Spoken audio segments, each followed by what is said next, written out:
Professor Paul, we talked about um, Thomas Jefferson and the election of 1800 and his inaugural address in 1801. So let's fast forward to another presidential election, the 1844 election, in which Henry Clay, one of my all-time favorite characters in American history, who was the nominee of the Whig Party, loses to an Andrew Jackson protege, James Polk, who was an interesting story in and of itself. But Polk was the nominee of the Democratic Party. And it was a big deal that the Whigs lost. I think it was Henry Clay's third attempt to run for presidency, and he lost all three. In all of this, Daniel Webster, who you mentioned, and we'll talk about more, a giant political figure in America from New Hampshire and Massachusetts, he's a member of the Whig Party, and he makes the following statement. Whigs must hold fast to their principles on the presumption that the people are reasonable, capable of being enlightened, and of being brought to see and to embrace the truth. Let's parse this sort of apart. What principles was he talking about? Do we know? Yeah, so I basically, Webster, I guess I should start at the beginning. At the early part of our republic, there were competing ideas about what it meant to be an American. And these ideas about who was an American and how people identified with the United States were in competition with each other. People thought of themselves initially as Virginians or New Yorkers, South Carolinians. They didn't think of themselves as Americans. America was really a concept. It was a hypothetical. It was something that people maybe aspired to be, but it didn't really exist. You mean it was more regional and more sort of ideological? It was more of a state identity, sometimes a regional identity. Certainly, John C. Calhoun tried to sort of encourage people to think in terms of regionalism. Henry Clay tried to identify people with try to identify the nation rather with the expansion of infrastructure. John C. Calhoun imagined that the territory defined us as Americans, that the whole continent was intended to be the United States. What we think of as the Monroe Doctrine was really John Quincy Adams' doctrine. He was the one who created the Monroe Doctrine as Secretary of State. It was Andrew Jackson's ideas about American nationalism, which really sort of took hold. His idea was a kind of populist racism. It was the notion that populist racism. Oh, wow. Okay. America was intended for white European men. That's who owned this country, and indigenous tribes were just like obstacles in his way. African Americans had no place here, that they were just convenient servants to be enslaved. And Mexicans didn't belong here either, even though it was their country that we were seizing in the case of the Mexican-American War. So this idea of American racism was fundamental to their notion of white supremacy and how it defined American national identity. And against that, Daniel Webster pushed this notion that the Constitution was the organic expression of the will of the American people, and that the Constitution made us all Americans, regardless of our race, regardless of where we came from, regardless of our faith, that we are all Americans. We are one nation, indivisible. And that's the principle that he saw underlying the Whig Party and, by extension, the Republican Party today. That's so progressive. Yes, it was a very progressive idea. And it's important to understand that the success of Daniel Webster ultimately triumphed over Jackson's racism. And from the certainly by 1850, if not earlier in the 1840s, forward right up until the election of Donald Trump, the dominant idea in American life was that the Constitution is what made us Americans, and we were all Americans, and people came here from all over the world, and we regarded them as Americans. They may have faced discrimination, but that ultimately everyone became an American by virtue of our Constitution. And it's that idea that Donald Trump and the MAGA movement challenged. So the principles that the Republican Party and mostly pretty much our country abided by were the principles that Webster was talking about here, right?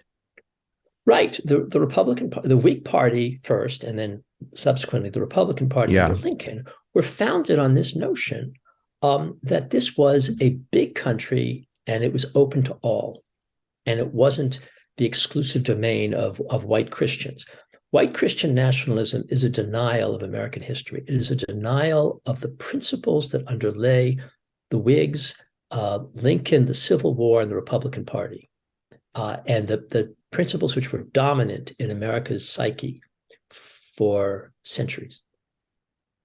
Professor Paul, do you think Webster was a bit naive in making that statement? Let me read it again. Whigs, and we can say instead of Whigs, Republicans, because it eventually becomes the Republican Party, Whigs must hold fast to their principles on the presumption that the people are reasonable, capable of being enlightened, and of being brought to see and to embrace the truth. I ask this because of what's happening in the last several years. Fake news, election denying. Are we really reasonable, capable of being enlightened? I mean, this almost sounds laughable. I'm not laughing at Mr. Webster or his legacy, but in light of what's happened. Yeah, well, I think it's a good point.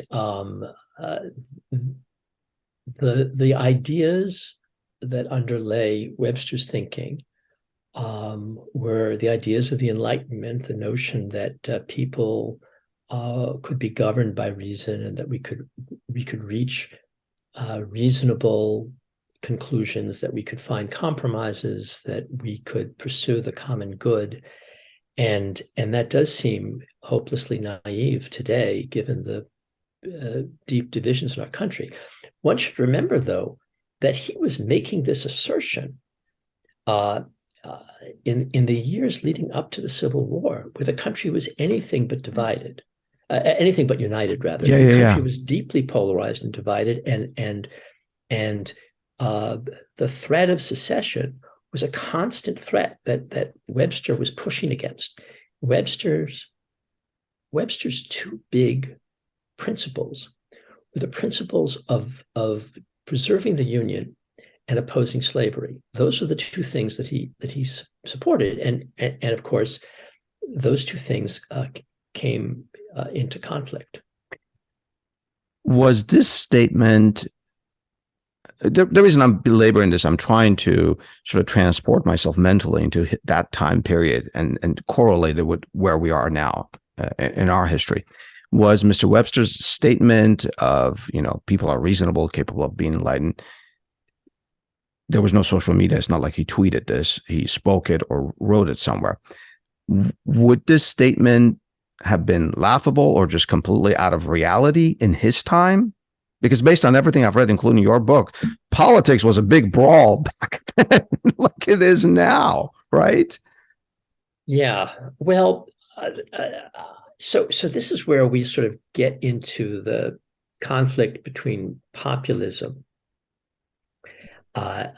which was represented by Andrew Jackson, and the notion that the country could be governed by reason.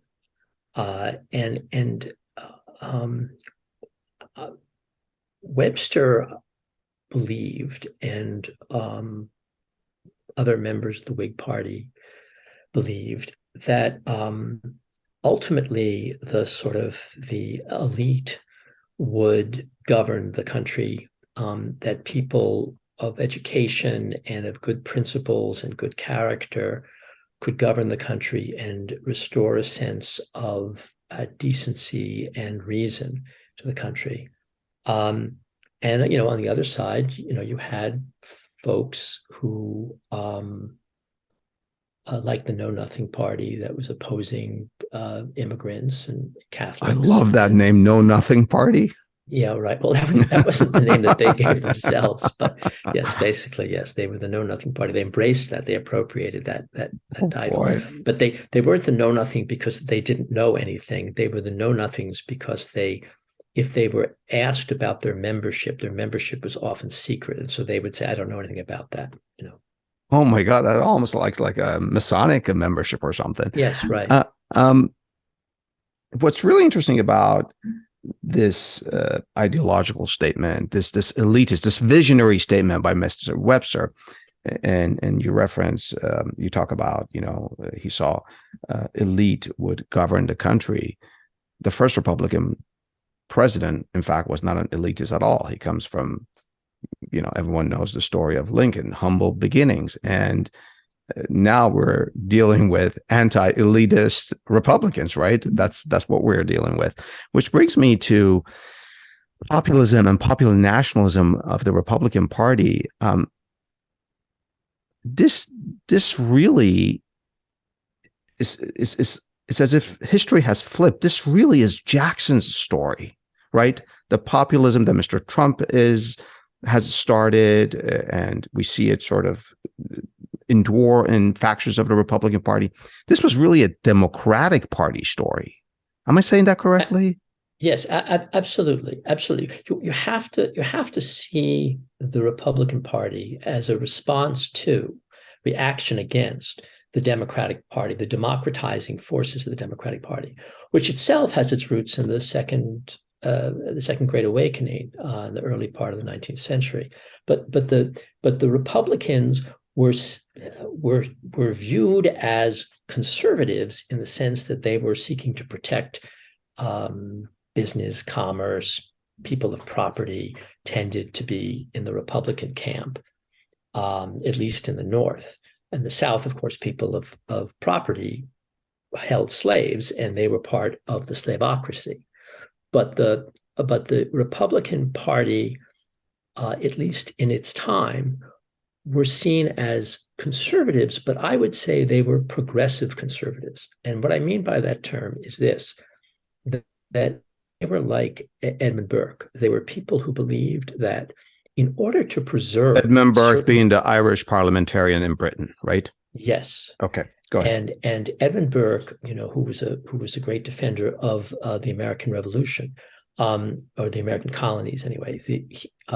Burke believed in conservative values, like private property, free market, free trade, family, religion, faith. But in order to protect those things, Burke believed that it was necessary to pursue progressive policies that would bring everyone into the fold, that gave everybody a stake in society. What the Whigs and the early Republican Party, like under Lincoln, thought was that commerce, economic growth, prosperity would help all Americans to prosper, that everyone should prosper, that everyone would have a stake in this country, and that they would therefore want to defend democracy and support the status quo. If so people sort of are left out of society. So it's sort of inclusive exactly. Conservatism, sort of. Inclusive conservatism, or what I call progressive conservatism. Yeah, that's right. And that's what Webster was. That's what Lincoln was. Lincoln, was made his fortune as a corporate lawyer. That's right. He even tried a patent case. He defended the big railroads. That's how he made his fortune. If you recall, back in 2016, when it became inevitable that Mr. Trump is going to be the Republican Party's nominee, many of your colleagues, many historians began comparing candidate nominee Trump to Andrew Jackson. And having heard you for the last few minutes, it sort of makes sense in some respects. Can you talk about that a little bit? Where does this comparison fail? I mean, yes, populism, we got that. But in many ways, they're different also, right? Well, the parallels between Andrew Jackson and Donald Trump are are just like blow your mind. Andrew Jackson ran for office and was elected on a wave of Southern populism. He had no real platform other than his false accusation that he had been cheated out of the presidency by a corrupt bargain that never took place between Henry Clay and John Quincy Adams. He was plagued by a sex scandal that he outlived. He practiced widespread disinformation about his opponent, President. Wait, you're talking about Jackson or Trump now? It's starting to sound really similar here. I'm talking about Jackson, and Jackson. Jackson's reputation was that he was basically an uneducated, impulsive, violent man with a cruel past, and he was admired for this. And he gets elected.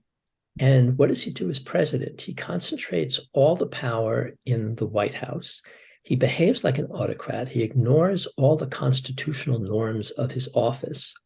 He becomes mired in another sex scandal involving his cabinet members. He faces the first pandemic that the United States had ever faced at that point. And in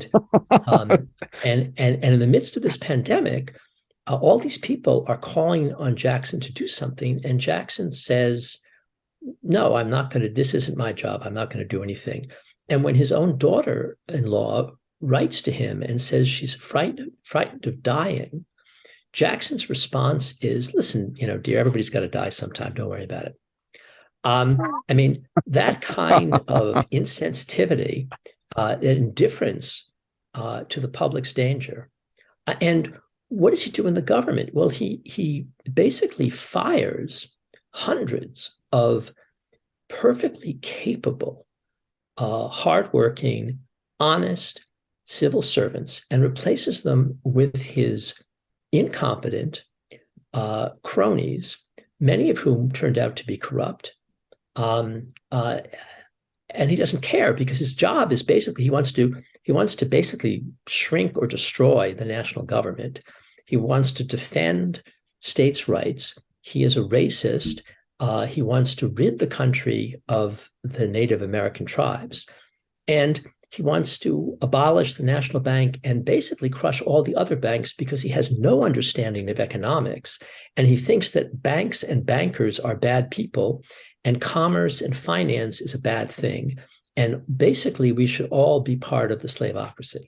That is who Andrew Jackson was. And if that sounds familiar to anybody, so be it. Yeah, it's frighteningly familiar. We'll be back after a short break to talk about the birth of American nationalism.